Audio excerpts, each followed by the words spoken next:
Assalamualaikum warahmatullahi wabarakatuh. Perkenalkan, saya Agustin Budi Aryani dari kelas 11 IPA 2. Saya akan menjelaskan tentang permasalahan pengangguran yang ada di Indonesia.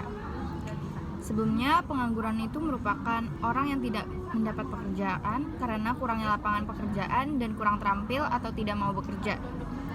Tingkat pengangguran ini merupakan perbandingan jumlah penganggur dengan jumlah angkatan kerja dalam kurun waktu tertentu yang dinyatakan dalam persentase. Ketika lulus dari perguruan tinggi bergengsi, tak jarang seseorang memiliki ekspektasi tinggi mendapatkan pekerjaan bergaji tinggi dengan mudah. Hal ini membuat beberapa lulusan dari perguruan tinggi bergengsi tersebut terlalu percaya diri dengan melabeli dirinya dengan fresh grade tinggi, padahal belum tentu ia memiliki kompetisi yang layak. Perusahaan nggak hanya memiliki alma mater sekolahmu saja, namun kita juga melihat kompetisinya seperti apa, layak tidak kita bayar.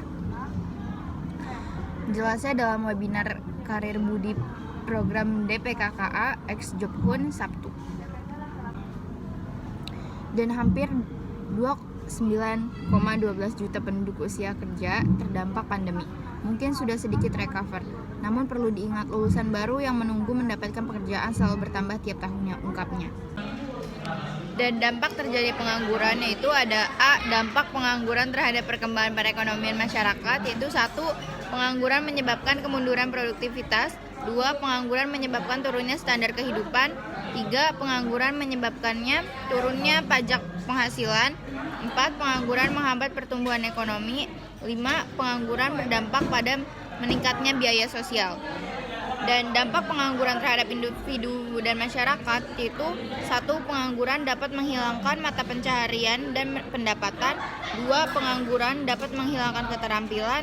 3. Pengangguran akan menimbulkan ketidakstabilan sosial dan politik. Pengangguran menurut penyebabnya. Pengangguran struktural adalah pengangguran yang terjadi karena perubahan struktur perekonomian yang menyebabkan kelebihan bidang lain. 2. Pengangguran siklis atau konjungtural adalah pengangguran yang berhubungan dengan turunnya kegiatan perekonomian negara atau siklus ekonomi suatu negara. 3. Pengangguran teknologi adalah pengangguran yang terjadi karena kemajuan ilmu pengetahuan dan teknologi. Dan langkah pemerintah mengatasi pengangguran yaitu 1. Menyusun rencana pembangunan terutama dalam menyusun prioritas pembangunan. 2. Menyusun program pendidikan yaitu supaya prioritas penyediaan fasilitas pendidikan diarahkan kepada penyediaan tenaga-tenaga kerja yang relatif langka. 3. Menyusun rencana kebutuhan latihan nasional sehingga dapat diprogramkan apa yang harus dilakukan. Dengan demikian apa yang telah direncanakan dapat terpenuhi. 4. Menyusun tenaga kerja nasional, maksudnya menyusun rencana pelatihan yang diprogramkan secara nasional. 5. Merumuskan kebijakan di bidang penanaman modal, perizinan usaha, perpajakan, moneter, dan perdagangan. 6. Menyusun program proyek-proyek perluasan kesempatan kerja di sektor pemerintahan. Secara umum dapat digunakan cara sebagai berikut. 1. Perluasan kesempatan kerja dengan cara mendirikan industri baru terutama yang bersifat padat karya. 2. Deregulasi dan debirokratisasi di berbagai bidang industri untuk merangsang timbulnya investasi baru.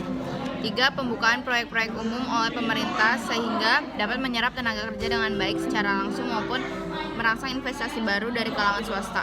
4. Pengembangan sektor informal seperti pengembangan home industry. 5. Pengembangan program transmigrasi untuk menyerap tenaga kerja di sektor agraris dan sektor informal lainnya.